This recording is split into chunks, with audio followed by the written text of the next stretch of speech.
great to be here. I'm going to be the only speaker you probably had stand in here this morning or this afternoon and actually tell you, I hope you have your phones. I actually want you to use them.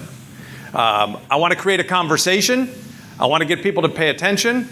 I want to get people to understand the brand of where you are today, not you personally, but you in this organization. And we're going to focus on you as well personally. The hashtag is Elevate ALSD. Now on any tweet, who's on Twitter here? On any tweet, we want to put that hashtag in there. At the end of the day, we'll all look back. We'll see what the conversation is. There'll be a aha moment for each and every one of you, I hope. You can take pictures of the slides. Everybody that's on Twitter understands probably that most people don't necessarily stop on just words. We want images. We want something. I'm not telling you to videotape me. I'm not telling you to take 50,000 pictures. I do hope you follow me at Kraig Kann. I will, if you put me in there, continue the conversation, and we'll keep this thing rolling. But the goal is to build the brand of this organization and build the brands of you as well throughout your career. That's what I want to talk about today. The power of standing out. It's important. In today's world, no matter what you do or what organization you work for, ordinary doesn't work anymore. You've got to be extraordinary. So when you stand up here or anywhere, you've got to find a way to do something special. You've got to find a way to get people to take notice. You can't wait for people to take notice. You've got to make them take notice by doing something special. So I want to start with a question, and I'd love for you to come on up here for a quick second. Give her a round of applause. I forgot I probably did need a microphone. So you're going to have to project, and you'll have this microphone right here. I want you to tell all of these people right here who you are and why we should care about you. All right. Well, I'm Taylor Humphrey. I'm a new employee at the Atlanta Hawks, and why they should care about me. Mm-hmm. I'm from Kentucky, and I love the Wildcats, and I'm here to learn. There you go. All right. You can have a seat. Pretty darn good job. You did not melt. You did not shrink. You did not go under the table. You didn't run for the door. I do that for CEOs, executives, athletes, coaches. I don't care who it is. I'm not afraid to bring them up. There's a couple of reasons why. Number one, I want to find out how confident you are in being able to share your story, your why we should pay attention to you, why you're important, what makes you unique, what makes you special. That's very key in today's world. Number two, I realize that if I bring her up here, each and every one of you is sitting up straight at that point thinking, oh my gosh, you might pick me next. So I've got your attention. And in this world that we live in right now, everything is about distraction. There are so many people talking, so many different messages out there. The question becomes, how can you cut through the clutter? How can you get people to take notice of you and build that brand? No matter where you work or what it is you're trying to do. Now, how many of you in this room have actually been interviewed recently? Within the last 4 years? How many of you interview other people? Okay. A little bit about me real quick. I spent 18 years at Golf Channel. 8 years prior to that, I was in local TV working my way up. I was the main anchor at Golf Channel. For those of you who love television, my co-anchor in Fort Myers, Florida was Hoda Kotb, now on the Today Show. My co-anchor at Golf Channel was Scott Van Pelt. So that covers the guys and the women in here. I've been blessed with great opportunities. When I went to the LPGA to be Chief Communications Officer, I was there 5.5 years, went to the Olympics and hosted press conferences in Rio, got 9 vaccinations to make sure I never got the Zika virus. I never saw, by the way, one mosquito the whole time I was there. It's another story. We interviewed people constantly to come into the organization at the LPGA. And when we did that, we did the same thing. We sent them throughout the building to touch all of the other parts of the organization that they would work with, whether it be digital, whether it be social, whether it be business development, whether it be, you name it, operations, tournament operations. By the time they got to my office, I did the same thing each and every time. Didn't matter if you were going to try to sit on our board or if you were going to work for my team. I had a whiteboard. We've all got whiteboards. They're about this big. And I had the person take the whiteboard. There were 3 columns. On the left-hand side, 3 things, and I would give them this board and ask them to fill it out. 3 things that you've learned about our organization, through the interview process, whether that's 2 weeks, 2 months, whatever it might be. 3 things you've learned about the organization. Number 2 column, 3 things in your research about the organization that you have learned that you think we could do better at, that because of you, we could gain from you. 3rd column, 3 things that separate you from anybody else that we might be interviewing for the position. What's your differentiator? I give them the board, they go sit down. There's a round table in my office, and I would sit at my desk, answer emails, and all the rest. I said, don't overthink it. Take 10 minutes. Come back to me. When they would get done, they would give me the board. They go, here you go, Kraig. Here you go, Mr. Kann, if they were younger. I said, that's not how it works. I need you to back up 10 feet, and I need you to present it to me. Now, I'm a big body language guy, and I can tell you immediately whether you're an executive who's been in the business for a long time or whether you're new, an up-and-comer, wherever you might be. I can tell who's comfortable with the idea of being uncomfortable. I can tell you who embraces standing up and being able to share their ideas. I can empower you right now with the thought of what it's like to stand there and have to deliver a message. Some people shy away from it. Good job, by the way, you didn't do that. You didn't have a choice. I was bringing you up anyway. But some people want no part of that. Ask yourself this. Can you get comfortable with the idea of being uncomfortable? That's where success comes. That's where growth comes. Each and every one of us in the room has achieved something in our career that we could point to that was one of our greatest achievements. Now ask yourself if anywhere on that list that you create, did any of those great achievements come from inside of a comfort zone? No way. We're most proud of the ideas and the things that we've achieved that have come from moments when we were scared, nervous, somebody told us we couldn't, we wanted to prove somebody wrong. That's how we grow. I can tell very quickly who wants to stand up. I can tell very quickly who's in control of their ideas.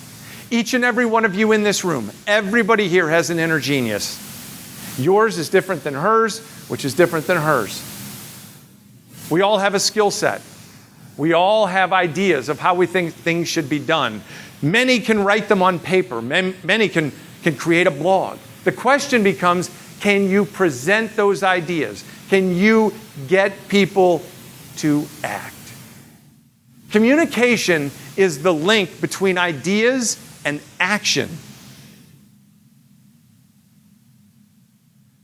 I hope today I'll get you to create action. My goal for you is to walk out this door a different person, feeling different about your personal brand and your professional brand than when you walked in the room. I hope you'll tweet, and I hope you'll put hashtag Elevate ALSD. And I hope that you'll actually include me in that tweet so I can respond to you. I want you to think about the importance of personal branding, the importance of presentation, the importance of standing in front of people. We are all, every one of us, on the clock. I don't know if you know this or not. You could look at your watch right now. 8 seconds from the time you say start, that is the average attention span of a human being. 8 seconds. You had 8 seconds to do something up here to get people's attention. They sized you up before the first words ever came out of your mouth. When I was introduced before I came up here, you made some impression of me. We live in a society of multiple distractions and everybody trying to find a way to get noticed. How do you do that? Limited time, limited first impressions. So if we were all on the clock, the challenge for each and every one of us is really simple. In this world of tons of white shoes, how do we become the green shoes? Now you guys are standing out because you're so far away. That's how I know you're there. Each of us works for some organization. Each of us has a job to do. We're trying to get our brands noticed. And if you push yourself to try to elevate your own personal brand, you got to find a way to get noticed as well. You're sitting next to people that you're comfortable with. That's also your competition. That's a fact. That's reality. If this were an escalator and you all were on it in jobs that you currently have, at some point, whether you're a beginner just getting on lower management, middle management, senior management, CEO. At some point, you want to jump off that escalator in your career. You want to retire. You want to have a pension. You want to have fun. You go back to 2008, 2009, and all those people that jumped, no matter where they were on that escalator, lost a lot of their money, didn't they? They'd love to jump back on that escalator, but we got a hiring freeze, don't we? So suddenly, we need to have more. We need to have greater value to our organization. We need to have differentiators that can allow us to be actually able to stand out. Indispensable. Are you that for your organization? Do you provide value? To make it completely more harsh, if we were on a boat and there were 25 life preservers and 35 of you, how do you get one? Where's your skill set? What value do you bring to the table? How can you stand out to be that? Now, what we need when it comes to being green shoes, we got to have influence. The power of influence today is huge. That's what we strive for. And I give you the verb and I give you the noun. I didn't make these up. I stole them out of the dictionary, okay? The verb, capacity to have an effect on the character, development, or behavior of someone or something. The noun, a person or thing that sways opinion. That's you. That's you. Do you have that? That's how we get people to come to us. That's how we get people to go to others. Influence is so important today. We don't want to be ordinary. We got to fight to be extraordinary. We got to do things that are special. And we got to have the ability to get other people to rally around our ideas and actually create something special because of them. I've had a wonderful, wonderful career to this point. 25 years in TV, 18 sitting on the desk as the main anchor at Golf Channel, traveling the world to major golf tournaments. I've been in front of Fortune 500 companies doing keynote speeches in front of a lot of people. I do presentations and workshops on professional development and coach public speaking. I do media training for groups, athletes, coaches, etc. In all of those opportunities, including the Olympics in 2016, did I use the platform that I built to create influence, to get other people to do special things? Ask yourself if you're doing the same thing. Standing in front of people, no matter what it is your great opportunity. We all want that. We all want that. But if you, what's your name, sir? Ryan? If Ryan can stand out when he stands up, have influence, be the green shoe, that becomes his brand. Your brand right now is not what happens while you're sitting in this room. That's not how it works. Our brands are what happens when we walk out the door. What do people say about you? We live in a society of word of mouth marketing. Everybody's got some opinion, don't they? You will say something about me when I'm done. Either, you know what? That was pretty good. I'm glad they brought this guy in. A little hype, a little overrated. It was okay. I got a couple of notes on my sheet. I may think about tweeting. Or, man, they could have brought in a lot of people. I've been to a lot of these conferences. Where this guy came from and these green shoes nonsense, I'm over that. That was worthless. One way or another, you're going to say something. My job is to create influence with you, create influence with my audience, to get you to walk out the door and say something and create word of mouth marketing, to make you follow my website, to make you follow my brand, to make you follow whatever it is that I do and that I'm a part of, that we continue some sort of relationship. That's your job in your organization. Anybody in here that isn't thinking bigger about themselves is absolutely diminishing their own personal and professional worth. You are a brand. You are bigger than you thought you were. Who's got a business card in here? Everybody does. We fight for titles, don't we? Go back to the interview. Hey, I don't want to be a communications coordinator. I want to be a senior coordinator. Well, I know you're bringing me in to be a manager, but I was actually hopeful you'd make me a senior manager. 6 months in, you don't want to just be a vice president of sales. I want to be the senior vice president of sales, please. My goal is to be this, that, or the other. At the end of the day, those business cards don't mean anything. The titles don't mean anything.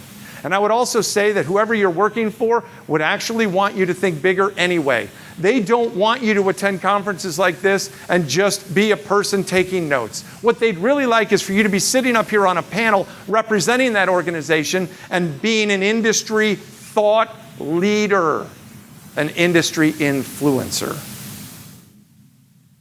That business card should say entrepreneur. At the beginning of the day, we all wake up with an opportunity, don't we?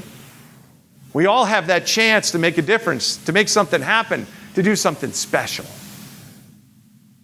Can you sell your ideas? Can you get people to take notice? How strong are you? How influential are you? Influencer marketing, have you heard about it? It's a big topic today. A lot of companies out there actually pay money and get people to sign up. They want them to push the message out. You got actors and celebrities that do it. You've got coaches and athletes tied to brands. Heck, I was at Reynolds Plantation in Georgia not all that long ago. There was a lady and her husband at the pool, the JW Marriott.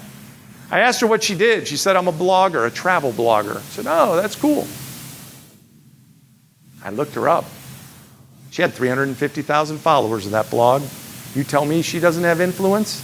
Now, I don't know if she paid to go there. They paid her to come there. But I do know this. What she writes has meaning, has value, has influence. There's power behind her words, power behind her message. But you know what? There should be a box there that includes each and every one of you, the membership that is you. You all have more influence than you think you do. Who's on Twitter in this room? Who's tweeted so far? Lame. Who's on Facebook in here? How many friends do you have? And if you within your organization pooled everybody together and added the friends and added the followers and created something special, you don't think there's strength in numbers? You're not employees. You want to be ambassadors. And your organization wants you to be an ambassador. That's what they're hoping for. So we sit there every day with this great gift, this great opportunity. And back to the person or people that came in that took my 3 things board, their job is to sell those ideas. In 2015, I gave everybody on my team a light bulb at our staff meeting in January. My executive assistant thought I was crazy. I said, roll with it. Give me a black Sharpie. I wrote on there, 2015, what's your bright idea? And I told everybody there, some point during this year, whether it's January, March, July, I don't care where or when. You might be driving to Daytona Beach, headquarters of the LPGA. You might be on an airplane to Singapore. You might be somewhere. That bright idea, what's your bright idea? It's going to have value. And I want you to bring that idea to me. I want you to come into my office, we'll close the door, and on that gigantic whiteboard that's actually on the wall, we're going to write down your idea, and we're going to put your name next to it. And you know what I'm going to find out? I'm going to have accountability attached to you. I'm going to find out if you're an influencer. I'm going to find out if you can rally people around your idea. Can you be a leader, or are you a follower? Are you somebody that sits in a cube, goes to a meeting, takes notes, or actually pushes the envelope and brings ideas to the table? Maybe makes it a little uncomfortable because you have belief and conviction in what it is you're bringing to the table. That was the year in 2015 that for the first time in history, the LPGA, which went from 24 events to 35 events, 24 events to 35 events in 4 years, was nominated by Sports Business Journal, Sports Business Daily, to go to the Marriott Marquis in New York City as one of 5 finalists for Sports League of the Year. The LPGA, a niche sport, a niche within a niche. In there with the NFL, Major League Soccer, the NBA, and the Big East Conference that year. Now, we didn't win, but I would argue that we won. Simply by inclusion, simply by using influencers and having everybody on the same page with a message that we coached everybody and got our players and our athletes to be influencers as well, taking over social media, sitting in on executive presentation skills classes to learn what our corporate message was, to become more than just a player who had their name on their bag when nobody really cares whether they shoot 67 or 68. Who are you? Why do you matter? What is your value?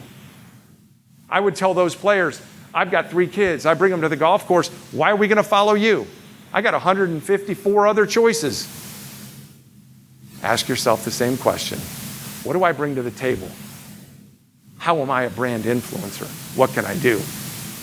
Brand following requires many things. That red cape to be Wonder Woman or Superman, it's not just handed over. You earn it.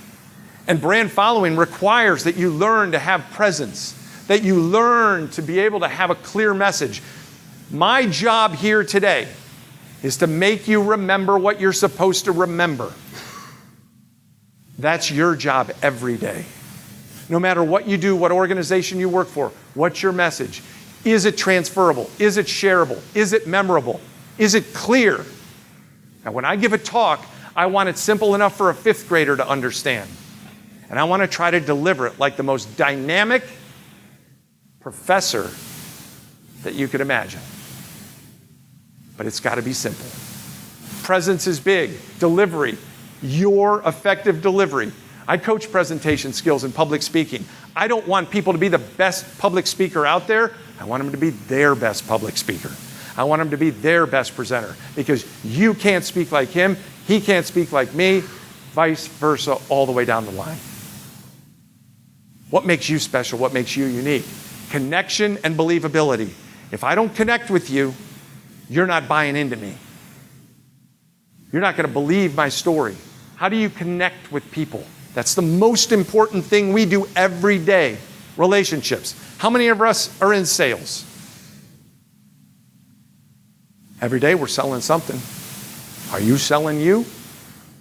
Because you remember, they don't buy brand first. They buy you first. And then they buy brand because they believe in you. That's how it works. It's super important. I know, having worked at an organization that was a niche sport, golf, and working in women's golf, that's a niche within a niche, that we had to find our own. How many of you work for behemoth organizations? How many of you work for small companies, small leagues, small teams, small venues, whatever it might be? There's so much competition out there, right? How do you do something so special that somebody is moved emotionally to make a difference and determine that they need that, they want that, they need to be there? It's not an event, it's a happening. You're special. You carry that weight. You're that influencer. So if you want to be relevant within your industry, if you want to sit up here on a panel, you got to do things that are relevant. You delegate the rest and coach them up underneath your leadership, and you help them become special. That's how we do it. But you've got to carve a niche and then focus on what can get you the attention that you need, personally and your organization. There's too much competition out there. The more, when it comes to brand, that you are willing to share, putting it out there, to be connected to, the bigger your brand becomes. Transparency is huge. Authenticity is vital. The more you put out there, the bigger your brand becomes. The less you share, the more anonymous you will always, always remain. You want to sit silent? You don't want to toot your own horn? Nobody's going to do it for you. There's no noise. If you want to be somebody worth following, folks, you got to do something special. You got to make people follow you. You got to give them something worth following. You got to be the green shoes. You got to get people to pay attention. You can work to be comfortable, or you can work to be a brand new you. Pushing yourself to be special and differentiating yourself through one of these three things right here. Personal experiences which separate you, personal messages, personal style. All those things are important. All those things get you noticed. If you embrace them, if you push them out, and if you build that platform that I just showed you. That's how you do it, folks. That's how you do it. I'll leave you with this. I've talked about connection. I've talked about the importance of communication as the link between ideas and action. I put somebody up here in front of you to have to sell themselves to get you to pay attention, and I've talked about the importance of connectivity. So the next conversation you're in, the next group that you get in front of, whether it be one person, 2, 5, 10, whatever, I want you to imagine this. I want you to think the image of a globe. When you get somebody in front of you, you lock them into your world, your story, your message, what's important to you, and how you can get them to do it. And then I want you to take the image of headphones, noise-canceling headphones, because you lock them in this world of distraction that we all live in, no noise out there, right? None. They are focused on you, and you get them to pay attention to your message. And once you get them to do that, they go off and they become your personal brand carriers because of your influence, because of the power of influence that you have in that conversation, because you can get them to do something special. How many in this room know who William Dawes is? William Dawes.